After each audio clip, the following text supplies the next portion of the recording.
Subscribe to our channel, press the bell icon and never miss an update from Latestly. ये लड़ाई समग्र पूर्वी भारत को भारत के नक्शे पर फिर से एक बार गौरव दिलाने की लड़ाई है। ये लड़ाई समग्र पूर्वी भारत की गरीबी दूर करने की लड़ाई है। ये लड़ाई सीमाओं को सुरक्षित करने की है। ये लड़ाई घुसपैठियों को निकालकर बाहर करने की है। ये लड़ाई शरणार्थियों को नागरिकता देने की लड़ाई है। ये लड़ाई बंगाल को फिर से उद्योग, विद्या, अनुसंधान और देशभक्ति के क्षेत्र में सबसे ऊपर बिठाने की लड़ाई है मित्रों, क्योंकि यही लड़ाई बंगाल में सत्ता परिवर्तन करेगी। यही लड़ाई ये तृणमूल कांग्रेस को उखाड़ कर फेंक देंगी और यही लड़ाई पहली भारतीय जनता पार्टी की कमल की सरकार ये महान प्रदेश के अंदर बनाएगी। और मैं आपको कहने आया हूं, और किसी भी राजनीतिक अखाड़े में जितनी पार्टियां हैं, किसी पार्टी में दमखम नहीं है, किसी भी पार्टी में दमखम नहीं। मैं आपको बताता हूं, ना एक कम्युनिस्ट और कांग्रेस के टोले में है, ना बुआ भतीजा की पार्टी में, ना ये फुरफुरा शरीफ वाले निकले हैं उनमें है, किसी में नहीं है।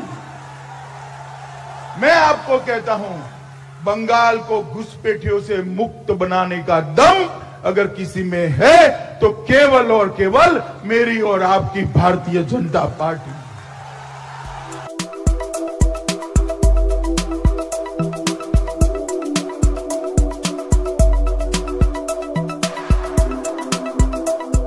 उनका दिन रात ध्यान एक ही चीज में है कि कब मेरा भतीजा मुख्यमंत्री बन जाए, कब मेरा भतीजा मुख्यमंत्री बन जाए। अगर ये तो हमारे दिलीप घोष ने लड़ाई न ली होती तो वो घोषणा भी कर चुकी होती कि अगली बार भतीजा मुख्यमंत्री बनना, मगर अब डर गई है, घोषणा नहीं करेगी। मित्रों, मैं आपको बताता हूं कि मां, माटी और मानुष का जो नारा लेकर आई थी, इसकी तरह टोलबाजी का काम करे, इसकी तरह जगह तुष्टीकरण का काम करी है और उसकी तरह जगह कारखानों को ताले लगाने का काम हो रहा है। मित्रों, ये ममता दीदी फेल प्रशासक है, विफल मुख्यमंत्री है। अब समय आ गया है उनको बदलने का।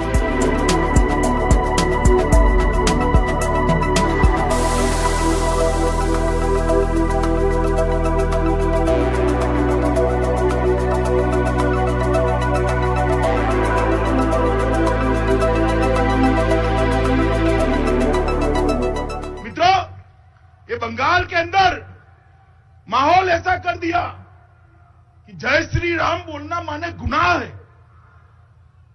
अरे बनता दीदी, बंगाल में जय श्री राम नहीं बोलना जाएगा तो कहां पाकिस्तान में बोला जाएगा क्या? मुझे बताओ भाइयों, बताओ बहनों, जय श्री राम बोलना चाहिए या नहीं बोलना चाहिए? बोलना चाहिए या नहीं बोलना चाहिए? तो मेरे साथ दोनों हाथ उठाइए और गगनभेदी नारा लगाइए, जय श्री राम, जय श्री राम, जय जय श्री राम।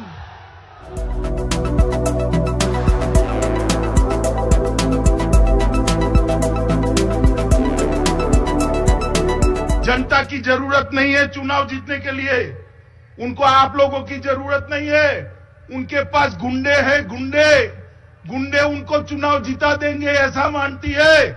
मगर मैं कहने आया हूं ममता दीदी, ये बंगाल का चुनाव इस बार ऐतिहासिक होने जा रहा है। आपके दंगा प्रमुख गुंडों के सामने मेरी भारतीय जनता पार्टी का बूथ प्रमुख लड़ाई लड़ने वाला है, बूथ का कार्यकर्ता लड़ाई लड़ने वाला। और ये लड़ाई आप नहीं जीत सकती।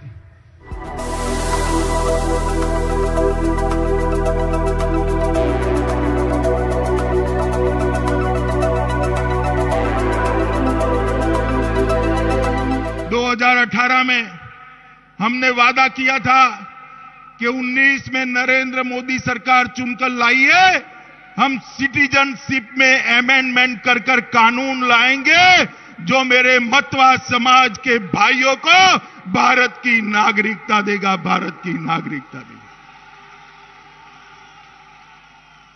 हमने 2018 में वादा किया था, 19 में मतवा समाज ने हमारी झोली कमल के फूलों से भर दी। मोदी सरकार बनी और हमने तनिक भर भी देर नहीं की। 2020 में ही हम सीए लेकर आए और आज कानून अस्तित्व में आए। बीच में कोरोना आ गया। ममता दीदी ने शुरू कर दिया कि झूठा वादा है, कुछ होगा नहीं, देंगे नहीं, और वो देंगे तो हम देने देंगे नहीं, हम उसको रोकेंगे, मेरी जान है तब तक नहीं होगा। ममता दीदी, हम तो वो लोग हैं जो कहते हैं वो करते हैं, जो कहते हैं वो करते हैं। हमने सीए का कानून पारित किया है।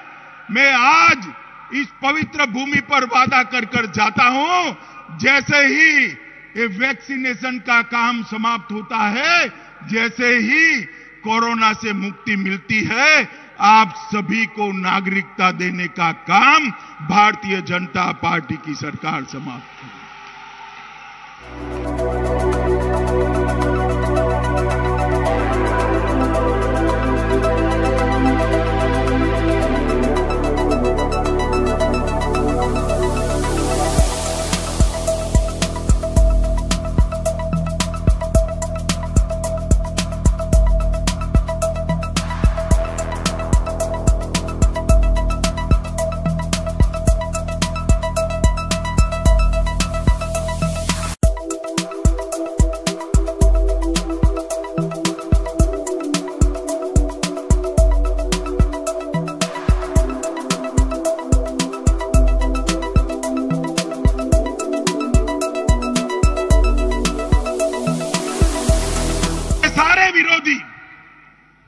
सारे विरोधी कांग्रेस, कम्युनिस्ट, तृणमूल कांग्रेस बहकाते, माइनॉरिटी के भाइयों बहनों को बहकाते कि आपकी नागरिकता चली जाएगी। मैं मुसलमान भाइयों बहनों को भी कहना चाहता हूं, सीए में किसी की नागरिकता लेने का प्रावधान नहीं है। आपकी नागरिकता नहीं जाएगी, उसमें नागरिकता देने का प्रावधान है। मेरे मतवा समाज के भाइयों बहनों माताओं को नागरिकता देने का काम करेंगे।